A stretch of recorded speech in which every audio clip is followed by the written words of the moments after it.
Hello Trackies!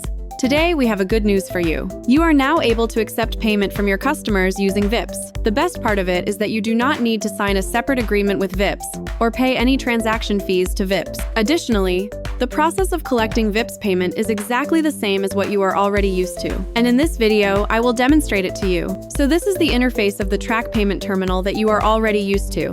You can simply pick a product or service just like you are used to.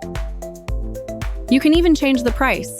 And now, instead of selecting bank card, you simply choose VIPs. Then, click Collect Payment. And once the QR code shows up, your customers can scan the QR code, and the VIPs app on their phone will open. All the customer needs to do is simply click Pay on the VIPs app. Then, once the payment is approved, the Track terminal will show you a payment successfully screen. And voila! You just collected payment using VIPs, without any separate agreement with VIPs, and without any transaction fees to VIPs. This is one of many ways that Track is helping you to reduce expenses, increase revenue, and give better experience to your customers. Track is indeed the simple choice.